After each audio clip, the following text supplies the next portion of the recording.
Hello everyone, a very warm welcome to our YouTube channel धुर classes. आज हम इस वीडियो में डिस्कस करने जा रहे हैं class 10th maths exercise 1.4 question number 3।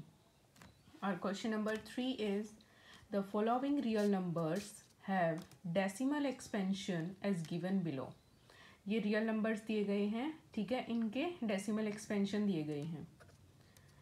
इन ईच केस, हर केस में decide whether they are rational और नॉट, हमें बताना है कि रैशनल है या नहीं है, ठीक है। इफ़ दे आर रैशनल, अगर वो रैशनल हो जाते हैं, end of the form P by Q, अगर रैशनल होंगे तो पी बाई क्यू की फॉर्म में होंगे। What can you say about the prime factors of Q, अगर रैशनल आ जाता है तो क्यू के प्राइम फैक्टर्स के बारे में हमें बताना है। ये इनके पार्ट्स दिए गए हैं, 3 पार्ट्स हैं। देखो, इस कंसेप्ट को समझने के लिए एक छोटा सा कंसेप्ट याद रखना है। हमारे जो रियल नंबर्स होते हैं वो 2 टाइप्स के होते हैं। 2 टाइप्स के कैसे होते हैं? Rational and irrational number. And irrational, ठीक है।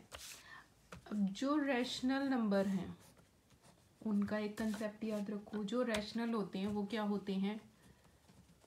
Terminating decimal expansion. टर्मिनेटिंग होंगे और क्या होंगे? Non terminating repeating. Non terminating repeating decimal expansion. Rational number के केस में तो हमें ये 2 बातें याद रखनी है, टर्मिनेटिंग डेसिमल होना चाहिए और नॉन टर्मिनेटिंग रिपीटिंग होना चाहिए। और इरेशनल के केस में हमें क्या याद रखना है? नॉन टर्मिनेटिंग होना चाहिए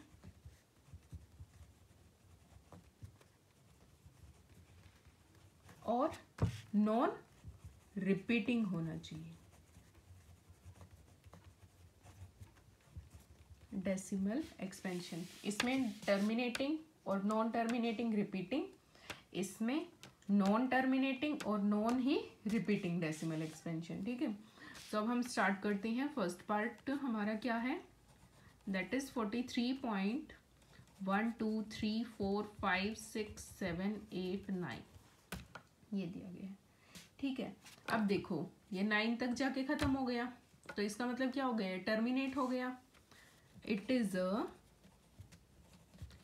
terminating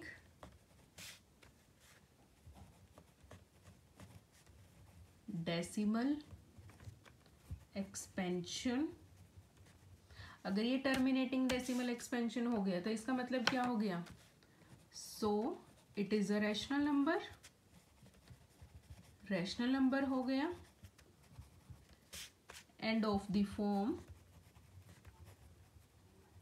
P by Q, P by Q की फॉर्म में हो गया। तो अब क्या करना है हमें? Q के फैक्टर्स बताने पड़ेंगे। अगर प्राइम फैक्टर्स ऑफ Q वो किस फॉर्म के होंगे? That is 10 raise to the power 9। जितने भी ये वर्ड्स पीछे बचे हुए हैं 1 2 3 4 5 6 7 8 9 9 हैं, उतने ही 10 की पावर 9 कर दो, ठीक है। Second part, that is 0.120 1200 12000 120 4 times 0, 0.120 1200 12000 and 124 times 0 up to so on। अब देखो ये क्या है, आगे पता नहीं कहाँ तक है, टर्मिनेट तो नहीं है, नॉन टर्मिनेटिंग हो गया, ठीक है। और रिपीटिंग भी नहीं हो रहा क्योंकि 1 0 फिर 2 0 फिर 3 0 फिर 4 0 आगे 5 आगे 6 ऐसे आएंगी। तो ये क्या हो गया? It is non terminating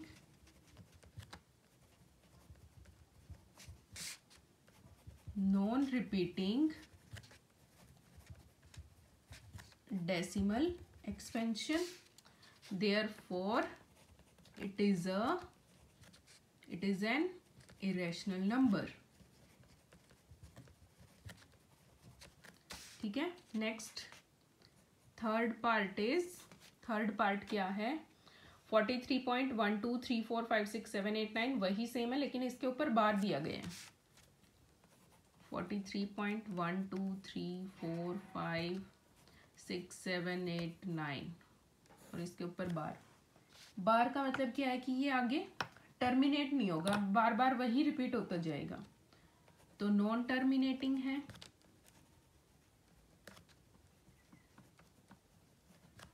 non terminating और रिपीट होता जाएगा, रिपीटिंग डेसिमल एक्सपेंशन। ठीक है, अब अगर ये non terminating repeating non repeating decimal expansion है, नॉन टर्मिनेटिंग और रिपीटिंग डेसिमल एक्सपेंशन है, तो वो किसके केस में आएगा? रैशनल नंबर के केस में। तो इसका मतलब क्या आएगा? ये रैशनल हो जाएगा। रैशनल होगा तो किसकी फॉर्म का होगा? पी बाई क्यू की फॉर्म का होगा। और प्राइम फैक्टर्स क्या होंगे क्यू के? वो क्या होंगे? जो ये बार बार 9 तक है, तो 9 टाइम्स 999। ठीक है, ये था हमारा क्वेश्चन नंबर 3। नेक्स्ट वीडियो में हम डिस्कस करेंगे चैप्टर नंबर 3 स्टार्ट करेंगे। And thank you so much for watching my video, and please like, share and subscribe.